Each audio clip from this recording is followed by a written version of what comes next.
Sniper The Last Stand bercerita tentang satuan pasukan sniper elit yang bertugas memberantas para pejabat korup sekaligus bertugas untuk menangkap komplotan seorang pedagang senjata ilegal yang beroperasi di berbagai negara. Namun setelah berkali-kali pasukan khusus memberantas para pejabat dan menangkap pengedar senjata tersebut, mereka malah dihadapkan dengan ratusan pasukan pemberontak yang menghadangnya. Akankah mereka berhasil memberantas korupsi sekaligus menangkap gembong senjata ilegal itu? Kita lanjut di alur ceritanya.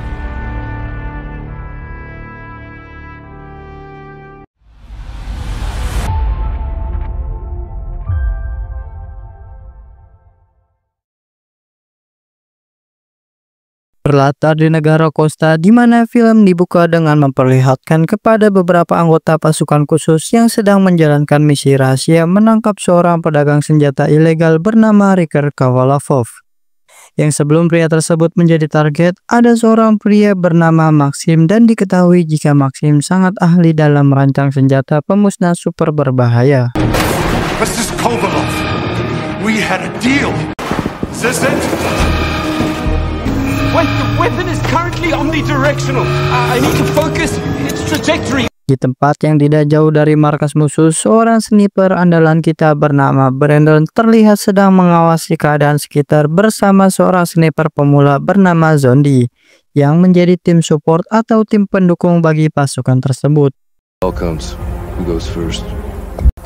Rooftop guards, which means closer to the alarm. Gives me time to hit both before they... Namun setelah cukup lama memantau keadaan, Brandon bersama Zondi mulai bekerja sama menembak musuh yang sedang berjaga di depan pintu masuk. Left. I'll take far right target. For it.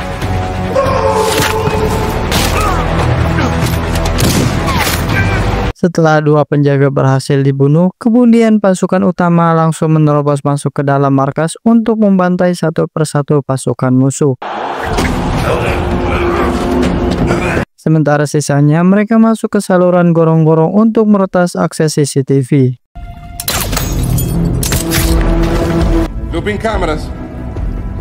Looks like... Dan di saat pasukan utama yang dipimpin oleh Kolonel Modis berhasil menyusup, sayangnya posisi mereka malah ketahuan. Sehingga musuh yang ruas karena melihat pasukan khusus datang, mereka langsung kocar-kacir menuju ruangan Kovalovov.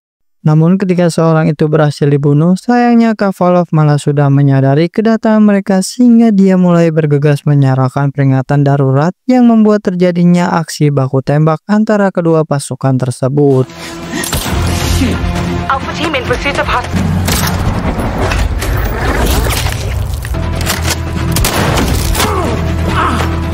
Pada saat baku tembak, itulah Kovalovov mulai mengajak Maxim menuju ke ruangan laboratorium untuk mencoba senjata yang baru saja mereka buat. Di mana senjata tersebut adalah senjata gelombang ultrasonik yang dapat menghempaskan apapun jika diaktifkan. Di saat semua anggota sedang disibukkan oleh musuh yang terus berdatangan, Brandon mulai mencoba membantu rekan-rekannya dengan membidik arah sniper musuh yang berada di atas menara. Sementara untuk Kovalovov, dia sempat terdesak karena hampir semua anak buahnya berhasil terbunuh yang di saat bersamaan Kovalovov mulai menghubungi anak buahnya agar datang membawa seluruh pasukan misili. Dan setelah telepon ditutup, dia lanjut memerintahkan Maxim agar segera mengaktifkan senjata ciptaan mereka. Yang dimana kejadian itu bersamaan dengan Modis yang berhasil masuk menyergap Kovalovov di ruangan persenjataan. Namun Kovalovov yang tidak mau menyerah pun tiba-tiba langsung mengaktifkan senjata ultrasonik di tempat itu. Time's up, Maxim. Hands up! Over, Kovalov. You're right, Modis.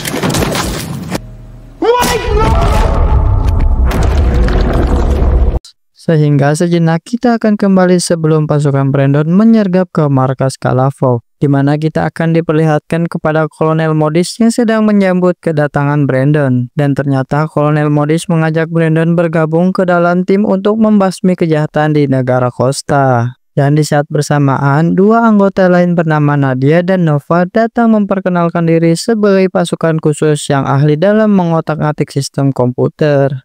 Tepat setelah menceritakan hal itu, kemudian mereka lanjut membahas tentang situasi di negara Costa, di mana saat ini Perdana Menteri Costa telah bekerja sama dengan Riker Kovalovov. dalam memasuk senjata ilegal ke berbagai negara. Father was killed for the good he was doing in this country. Sold my country to the highest bidders. People like Riker Koval. He is allowed to make and sell weapons without interference. Dan selain itu, mereka juga sedang membuat senjata terlarang yang daya ledaknya setara dengan nuklir. Sehingga tugas mereka saat ini adalah menghentikan Kavalov yang sedang mengembangkan senjata tersebut.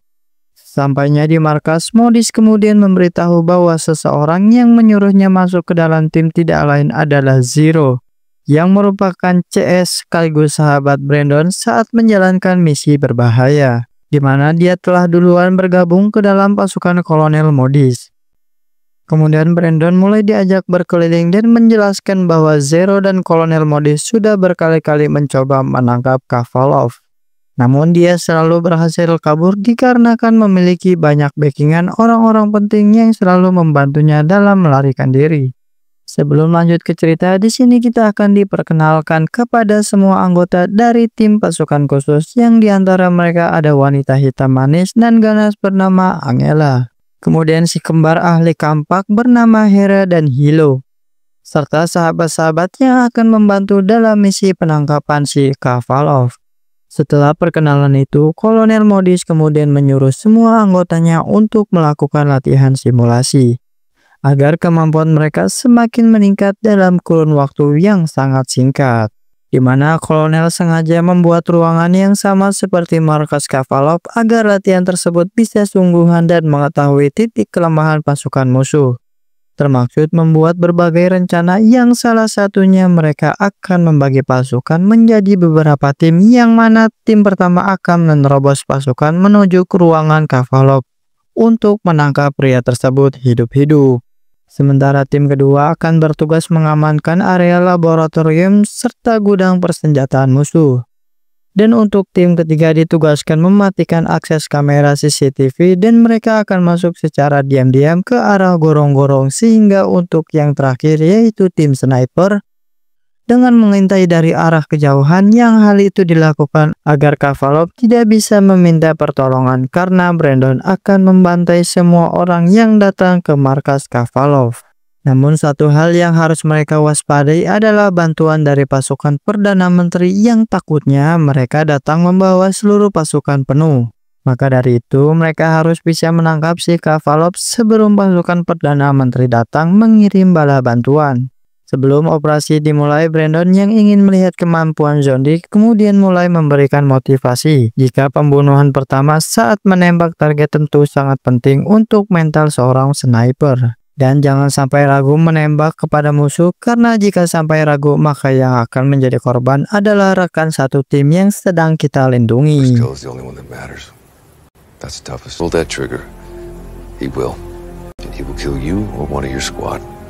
Setelah memberikan nasihat tersebut, Modis mulai mengajak seluruh anggota tim untuk makan bersama agar mereka bisa memiliki kebersamaan antara satu sama lain. Yang secara pas-pasan Modis menceritakan Angela yang pernah ditusuk sebanyak 11 kali di saat menjadi polisi jalanan. And he repeatedly stabbed Angel with the knife.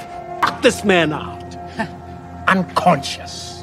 Termaksud si kembar bersaudara Hera dan Hilo yang bercerita tentang julukannya sebagai dewa kampak pembantai, di mana mereka mendapat julukan tersebut saat bertugas di negara Libanon yang dari perang itu mereka membantai seluruh pasukan militan Al-Qaeda hanya dengan bermodalkan sebuah kampak.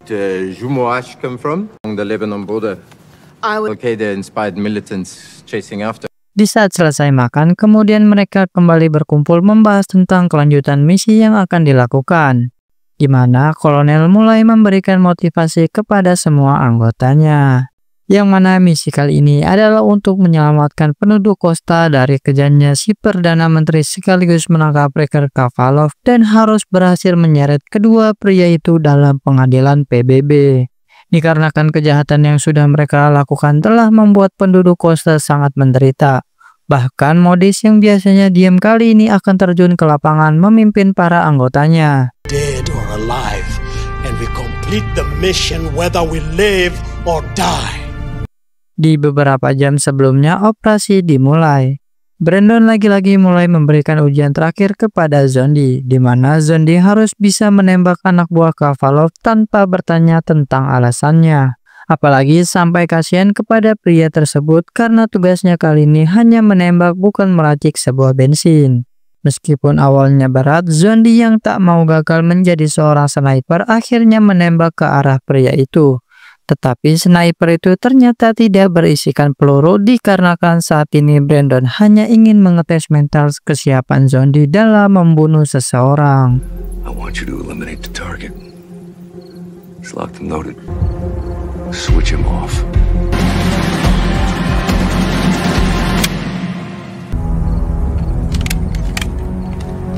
Singkat cerita, setelah semua pasukan berkumpul, terlihat mereka mulai bergegas menyiapkan semua persenjataan dan langsung segera terjun ke medan peperangan untuk menjalankan misi menangkap si mafia pemasok senjata ilegal.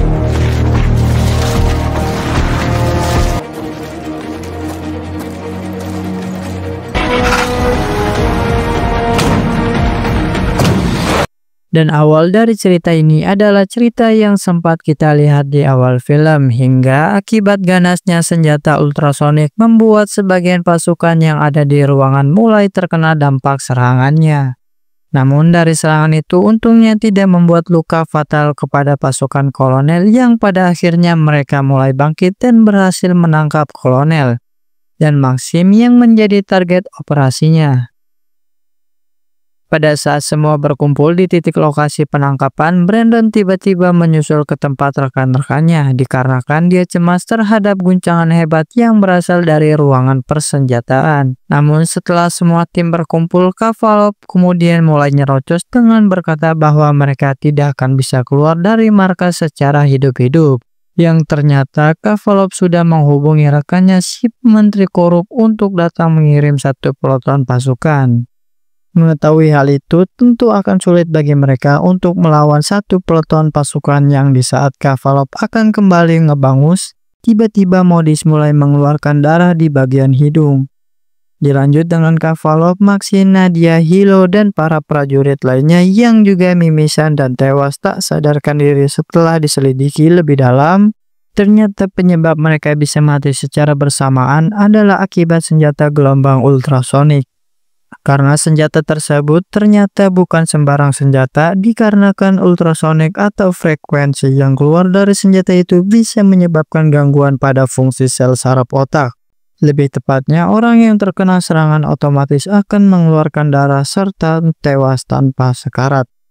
Namun meskipun begitu, Brandon yang sudah berpengalaman di medan peperangan pun akhirnya mulai memimpin dan berencana akan menghancurkan senjata ultrasonik. Karena bisa berdampak fatal jika senjata itu dipegang oleh seorang jahat, termasuk dikuasai oleh si menteri korup.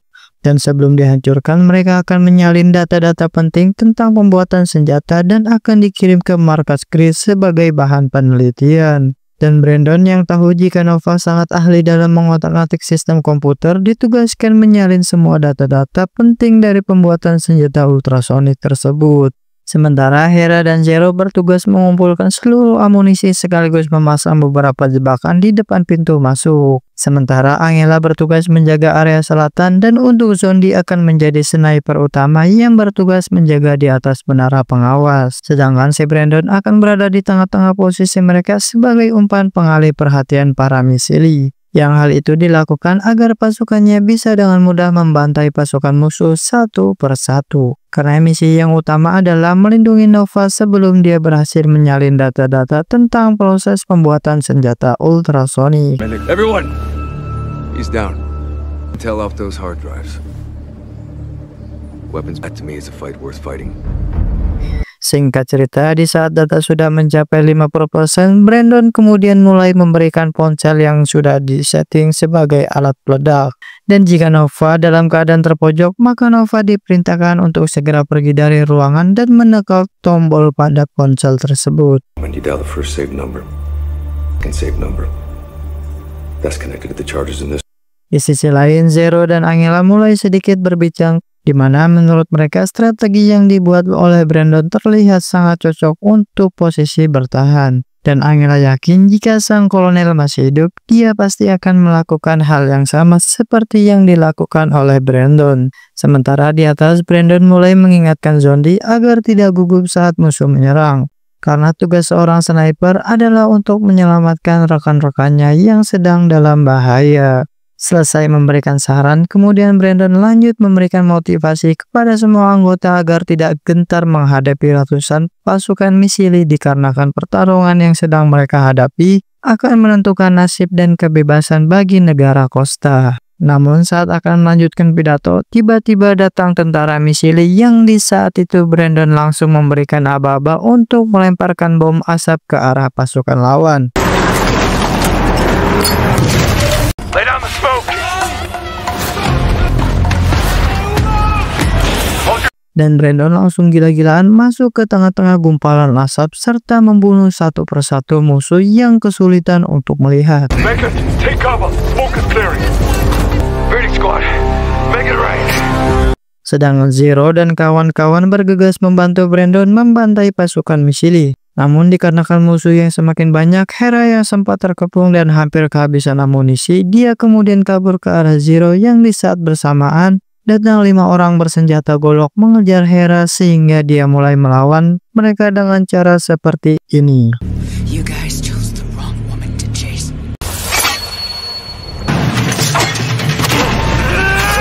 Di sisi lain, pasukan musuh kembali berdatangan dengan senjata Predator menembaki ke arah Zonda. Rekan-rekannya yang melihat hal itu pun langsung berusaha membantu melawan musuh bersenjata Predator tersebut.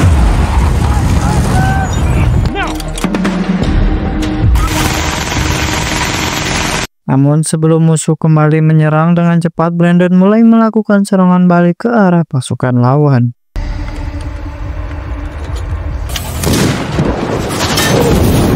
Sementara itu, di saat Angela hendak mengambil amunisi ke ruangan laboratorium, tiba-tiba datang seorang wanita bintitan di mana mereka langsung melakukan perkelahian. Dengan beruntung, Angela bisa mengalahkan wanita tersebut. Di sisi lain, Zero yang juga sempat kehabisan amunisi, sialnya dia malah digulung oleh puluhan pasukan. Sehingga dengan terpaksa dia harus melawan hanya dengan bermodalkan tangan kosong. Tetapi sementara Brandon yang baru selesai baku hantam melawan beberapa musuh, kemudian Nova mulai memberitahu tentang salinan file yang sudah mencapai 98%. Dan Brandon menyuruh Nova agar segera keluar dari ruangan itu dikarenakan musuh sebentar lagi akan mengepung tempat tersebut. Dan setelah musuh masuk ke ruangan tersebut, tiba-tiba dan kejadian itu pun bersamaan dengan semua tegangan listrik yang sengaja Nova matikan. Namun sayang, alat night vision milik Hera malah rusak dan terpaksa menggunakan cahaya manual yang sebelumnya telah disiapkan. Namun tiba-tiba ya sayangnya Hera harus tewas. Di sisi lain, Brandon yang keluar meninggalkan gedung malah tertembak di bagian perut. Di mana Zero yang melihat rekannya tertembak langsung menggegas menolong dan membawa Brandon menuju ke tempat yang aman. Dan tidak lama kemudian Nova juga sempat terkena tembakan pada saat menghampiri teman-temannya. Kemudian Nova yang merasa jika hidupnya sudah tidak akan lama lagi mulai menyerahkan ponsel detonator di mana Brandon langsung meledakkan semua bangunan. Sekaligus menghancurkan senjata ultrasonik setelah data-datanya berhasil disalin oleh mereka.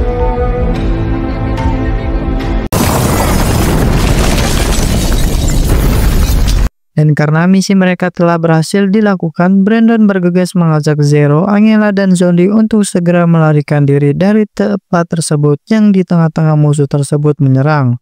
Pasukan Phoenix yang sebelumnya sempat dihubungi kemudian datang membantai musuh tanpa satu pun yang tersisa. Di akhir film, kemudian kita diperlihatkan kepada pasukan misili yang menemukan emblem pasukan Grid pada saat sedang membersihkan mayat-mayat di markas peninggalan Kavalov yang kemungkinan pasukan misili akan datang menuntut balas dengan kepada Brandon. Dan film Sniper Destin pun selesai.